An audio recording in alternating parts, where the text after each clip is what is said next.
Hey everybody, hope you're having an awesome day. Today I'm doing a VR for MarksDodgersCards.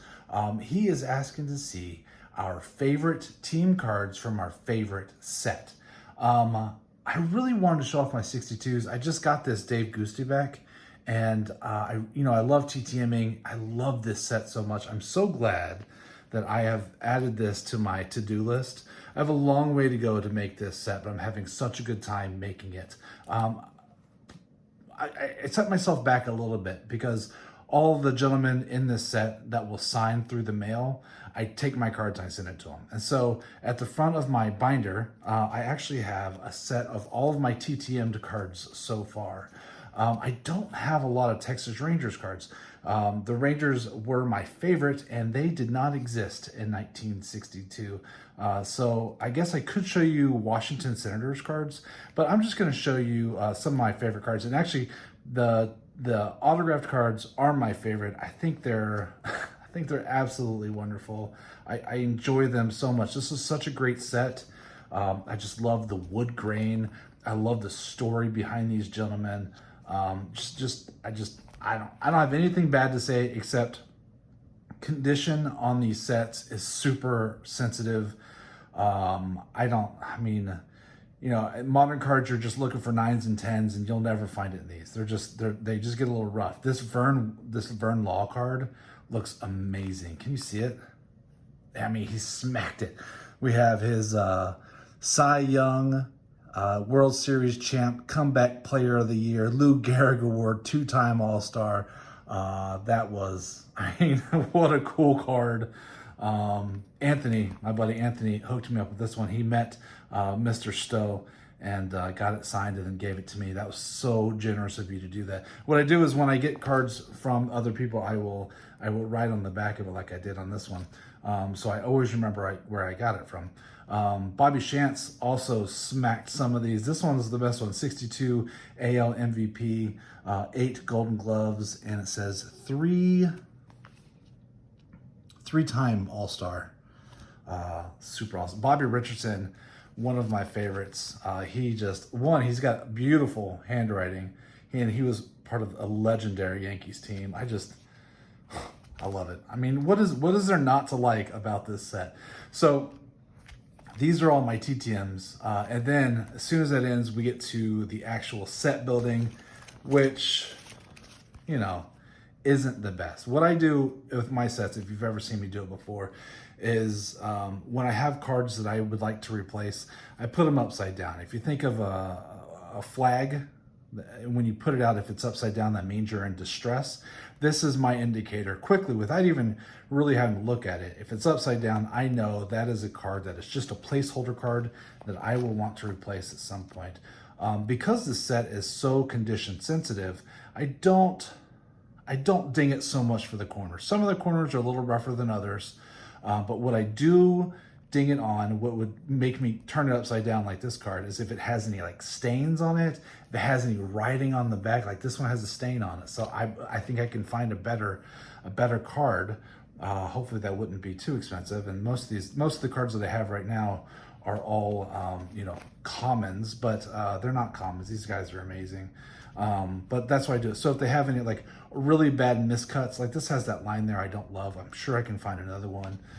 So if I find another one that's in better condition, I'll replace it. Yeah, so that's where I am. I just have been having such a great time with this set. I think I have a Don Mossy ears. There's Mossy. Shout out to Scott. Got Don Mossy's ears right there. They're wonderful. I love the floating heads.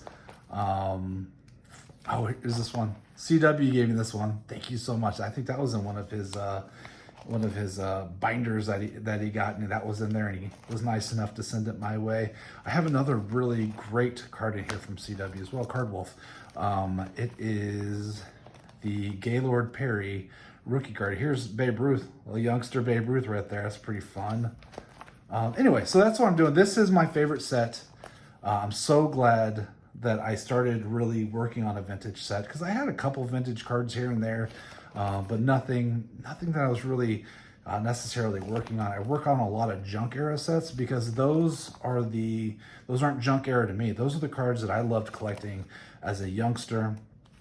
And I thought it'd be fun. Here's that Gaylord Perry. I thought it would be fun to finish the sets that I never got around to finishing as a kid. So it was more like a promise to the the 9-10-year-old myself that I'm gonna finally do it as an old man.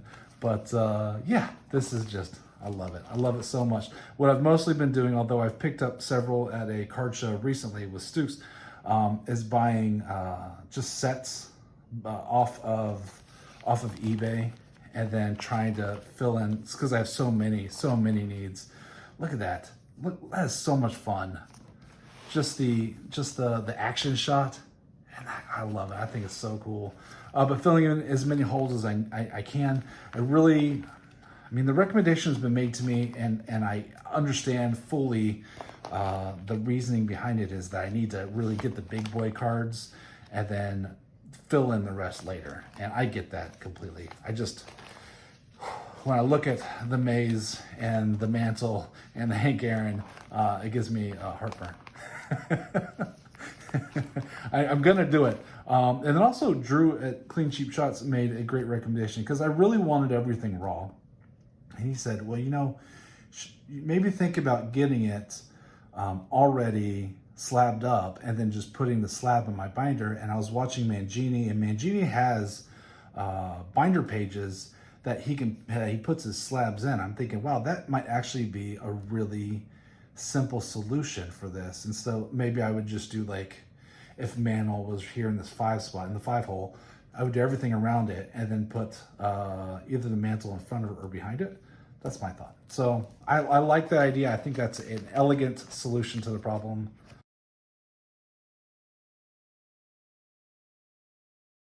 Oh, excuse me. I'll mute that. I had a little tickle in my throat. But that's it.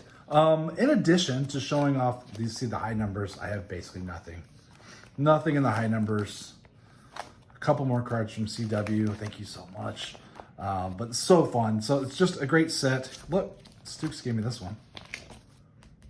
Very cool. Chuck Schilling, which is ironic because that is my grandmother's maiden name. Maybe I'm related to Chuck and I don't even know it. That would be fun. I am related to a couple of minor league ball players for sure. But yeah, that's it. I just have so much fun with these, especially the TTMing of these. I love it. This is so great. If you haven't started a vintage set, it's not any more expensive than collecting modern cards. I mean, you're looking at $30-35 for a blaster. For $35, I could probably get at least 20 or 25 of these cards, maybe more depending on the condition and the player. But yeah, super fun. I will get off my soapbox.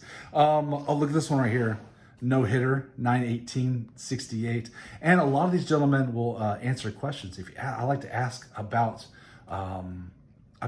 playing back in the 60s. Sometimes I'll ask them, did they have a second job, or did they know anybody that had a second job? And I will tell you right now that one of these gentlemen recently got his autograph, and he told me that in the off season he was a teacher. And I was blown away. I'm like, wait a second, you're a teacher in the off season? I gotta know more. How did that happen? What were you teaching? What grade? So I'm gonna send to that gentleman again sooner than I typically would. I'm gonna throw in a donation, and I gotta know what was going on with the teaching, because I just thought that was such a cool answer. I asked, was it Vern? It may have been Vern, or was it Bobby? I don't remember. I asked one of them about playing in 2 All-Star games in the same year, and how do you think about it? You're putting more wear and tear on your body.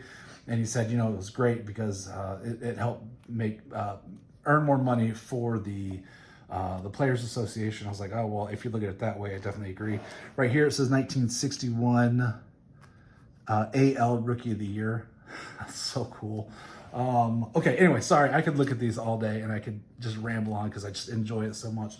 But the other part of this was to shout out 3 channels, and I think there are so many wonderful channels out there. What I decided to do was to shout out 3 channels that are really close to milestones. And if you haven't subbed these people up, if you could help them just, you know, get that much closer to their next milestone, that would be fantastic. The first one is Don and Betsy over at Rose City Sports Cards. They're just a fantastic couple. They've been doing this for so long. They rip a little bit of everything, which is really fun. And last I checked, they are at 949 subs. That was really fun. BC Sports Cards, Bart is awesome. He's one of my buddies. I do a lot of, we do our home run challenges. We'll do trades. We'll do all sorts of stuff. Bart is just a stellar person. He is at 599 subs. So close to 600. If you haven't subbed up Bart, he's a great dude. You'll love him. And finally, I would like to shout out John over at 3D80 Skids. One, his videos, highly entertaining.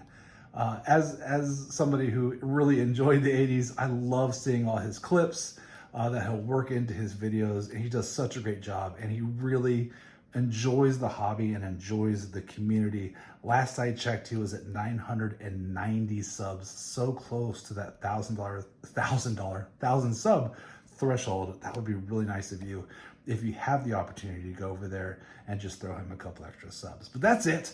I hope you enjoyed seeing some of my 62s. I really appreciate your time. Thank you so much. And I'll talk to y'all later. Bye.